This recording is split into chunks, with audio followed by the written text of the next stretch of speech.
This program is brought to you by The Age.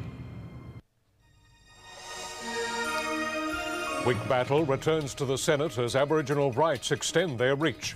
Pauline Hanson puts the boot in to alleged media bias. Thrill seekers grounded by Hong Kong's new airport.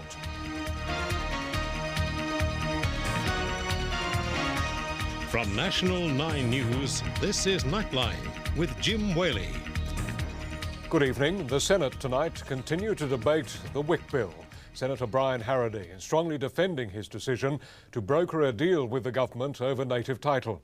He's also rejected calls by Indigenous leaders and the opposition to reconsider his support following today's federal court decision to extend Aboriginal rights to coastal waters. Laurie Wilson has our report. Outside Parliament, protesters planted a sea of hands, declaring it a day of national shame as the Senate began debate on the native title amendments. Today is a day of appeasement of racists and racism. But the man who broke the deadlock over the WIC bill rejects that. I have been vigilant to ensure there would be no legislative extinguishment of native title rights, and I challenge anybody to say where I have failed. But Indigenous leaders have called on Senator Harradine to withdraw his support following a federal court decision on native title over the sea surrounding Croker Island in the Northern Territory. Senator Harradine has to reconsider his position. While the court confirmed the islanders' native title rights, it rejected claims those rights should be granted exclusively. Native title cannot amount to exclusive possession on a pastoral lease, and Justice Olney has made clear today that native title cannot amount to exclusive possession offshore. The government says the federal court decision has no implications for its WIC legislation.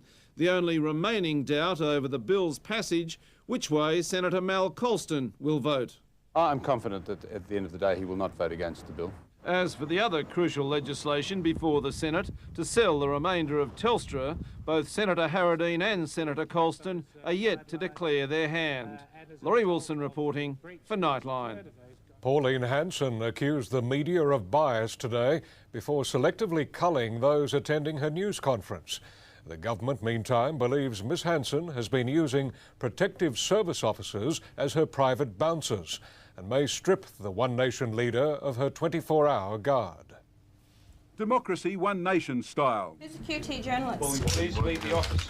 Security man, please. First, a reporter from the Queensland Times newspaper in Pauline Hanson's Oxley electorate ordered out of a news conference, then a photographer from the same organisation. Can I have the security man to escort this lady out, please? Escorted from the One Nation leader's office by a protective services guard, despite a statement from Justice Minister Amanda Vanstone last week that Commonwealth Protection staff were not personal bouncers to be ordered around by Ms Hanson's advisers. Ms Hanson said she didn't like the paper's coverage of the Queensland state election. One Nation is fed up with the bias reporting. If Ms Hanson doesn't accept the arrangements under which some of her security is provided, we may have to look at that security. But the national media was in the Hanson sights too for reporting allegations by government frontbencher Tony Abbott that One Nation is not a properly registered political party and should not receive public election funding. I do not personally collect the money.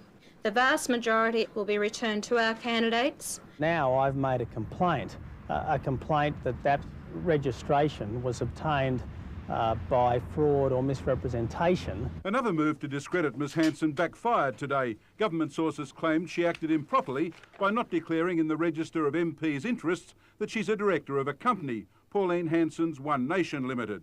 But that puts her in exactly the same position as the Prime Minister, who failed to declare a directorship in a Liberal Party company and angrily denied any wrongdoing when it was exposed 3 months ago. And the Governor-General, Sir William Dean, made a thinly veiled attack on One Nation's immigration policies, saying that to defy or deny tolerance is to defy or deny the very basis of our Australian nation.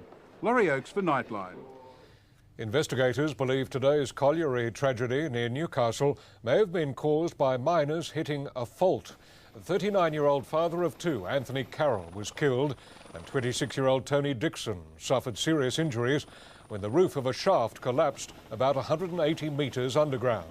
3 other miners working alongside escaped the cave-in. Police are now preparing a report on the accident for a coronial inquiry. A former federal policeman and his lover have been found guilty of murdering his estranged wife. A Canberra jury determined that John Conway and Kathy McPhee hired hitmen to inject Mrs. Conway with a lethal dose of heroin.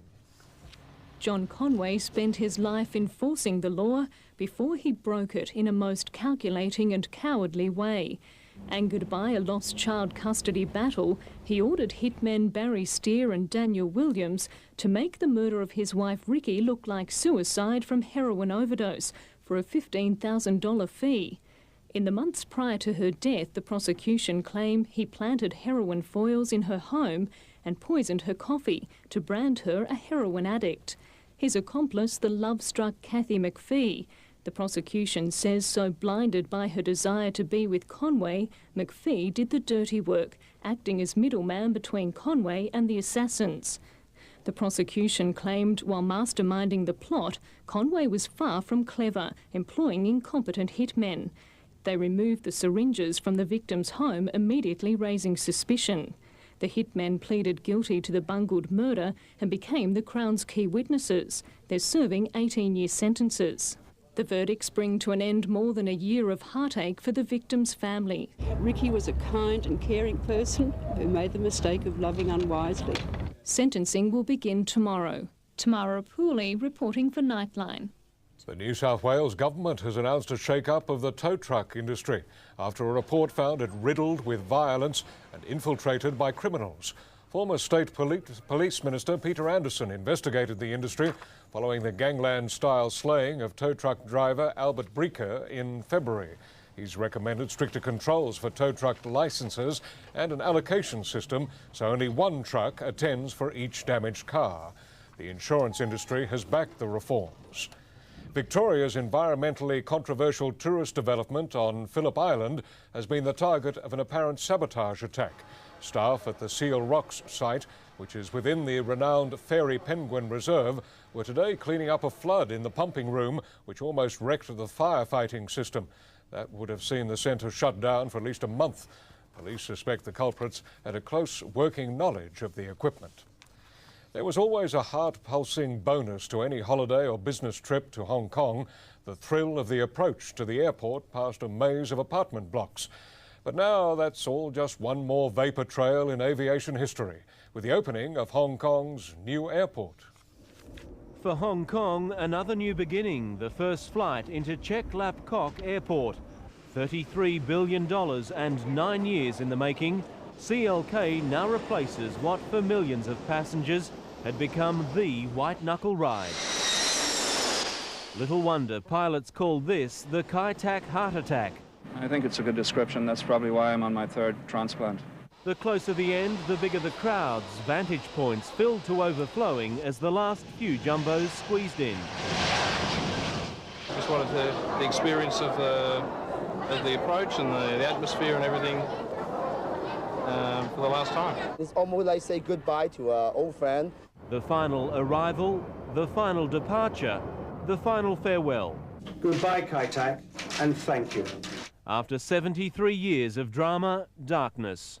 On cue, the trucks began to roll as an airport was shifted out of town. Hong Kong's new gateway to the world, welcoming its first passengers just 6 hours later. So it's been quite an exciting day. A journey to Hong Kong is now a little smoother, perhaps a little safer, but certainly less exciting. Mark Ferguson for Nightline. After the break, a new treatment offers hope for women suffering multiple miscarriages.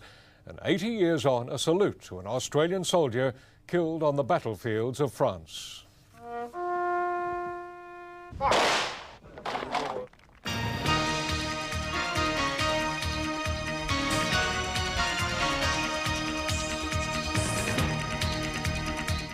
Filmed by the people who brought you absolutely nothing before. Winner of no Academy Awards, not even a nomination. But that won't stop us. Australia's funniest home videos, Tuesday 7:30 on 9. 8 o'clock Tuesday, it's Viagra Gone Mad. There's a party in my pants! As Buzz Beer lives up to its name. Oh, well, I see somebody does enjoy this. An episode that will excite you. Thought it'd be easier to get to him that way. The Drew Carey Show hots up Tuesday on 9. Australian researchers have developed a new treatment for women suffering the emotional and physical trauma of recurrent miscarriages. The discovery of an antibody that attacks the lining of the womb led to the breakthrough. After 10 unsuccessful attempts at IVF pregnancy, Bronwyn Coolman opted to become one of the first women to take part in the trial. Within weeks, she was pregnant. It was exciting. I cried.